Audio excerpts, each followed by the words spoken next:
Alunos reunidos. E hoje não é para estudar não.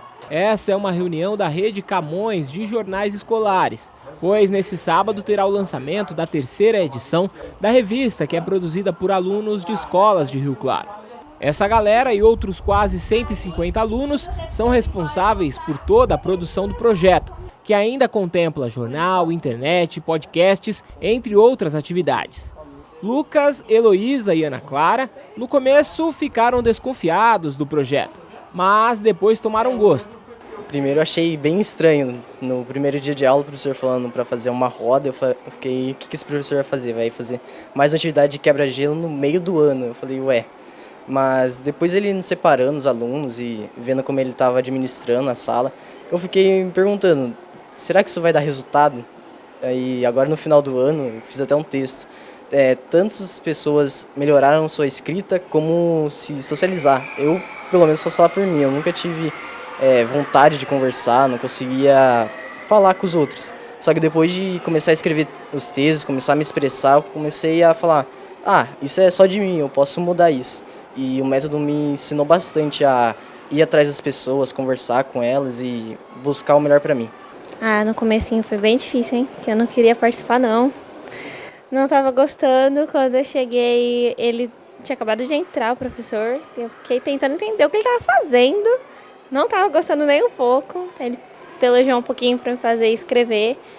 E aí eu comecei a escrever. Eu já escrevia antes, mas guardava para mim. E aí ele começou a me chamar muito para conversar quando ele começou a ler meus textos. E aí ele começou a mostrar os meus textos para muitas pessoas que também me chamaram para conversar. E aí eu fui me soltando. E aí ele foi me dando coisas para fazer, até ele perceber que eu gostava de liderar as coisas um pouco. Então ele me colocou como editora-chefe. E aí eu virei um pesadelo na escola, porque eu ficava indo atrás de todo mundo. Mas eu consegui desenvolver, agora eu consigo falar com as pessoas, consigo ajudar elas quando elas me procuram. No começo eu fiquei muito nervosa, eu estava muito ansiosa para ter finalmente um professor de português fixo. A gente não tinha muito professor e eu estava muito ansiosa, porque eu queria muito aprender mais sobre a língua portuguesa. Mas quando ele entrou, ele apresentou um método diferente para a gente e eu estava totalmente nervosa. Falei, não vou participar disso, não quero. Eu era muito fechada. Mas com o tempo eu fui percebendo uns avanços dos alunos na língua portuguesa e eu fui me soltando um pouco. Até que um dia ele me chamou na mesa dele e falou assim, eu sei que você tem potencial para escrever mais do que você está fazendo. Faz mais que você tem potencial. E eu decidi me libertar mais disso, entendeu? Depois que eu consegui me soltar mais,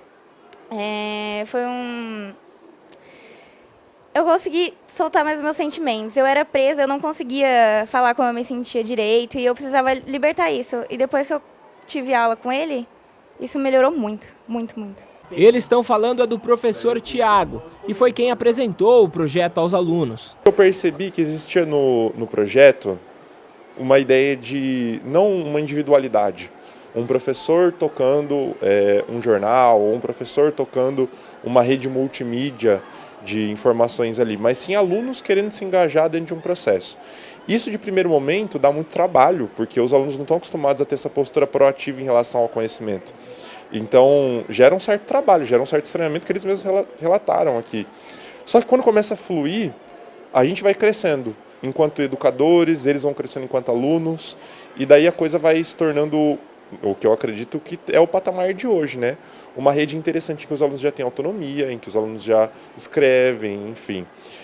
Tanto que isso era uma das principais críticas, né? Porque eu acho que todo processo é movido de críticas que a gente se perguntava, tanto quanto eu, tanto quanto o professor Antônio, se a gente conseguia efetivamente chegar nesse ponto de autonomia dos alunos, e não ficasse algo só centralizado, personalizado, como engajar outros professores de outras áreas nisso, né? A gente sempre faz essa crítica.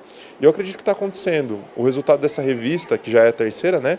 Se eu não me engano, está chegando num patamar de cada vez mais autonomia, de cada vez mais o processo de edição dos próprios alunos. Cristiano é roteirista dos podcasts, que para ele é um bom lugar para desenvolver histórias. Eu, no começo, não fazia ideia sobre o que escrever. Principalmente porque o que foi falado no podcast eu não concordo. E é totalmente o oposto do que eu penso. Só que daí eu comecei a dar uma olhada em outros podcasts, comecei a dar uma pesquisada em pessoas que têm opinião diferente da minha, e naquela opinião que falava no podcast. Daí eu fui e percebi que para expressar o que tinha que falar, eu precisava de um exemplo, eu precisava de uma história para chamar a atenção das pessoas. Daí eu criei um conto de um carinha que morava na Groenlândia, enfrentava problema de suicídio.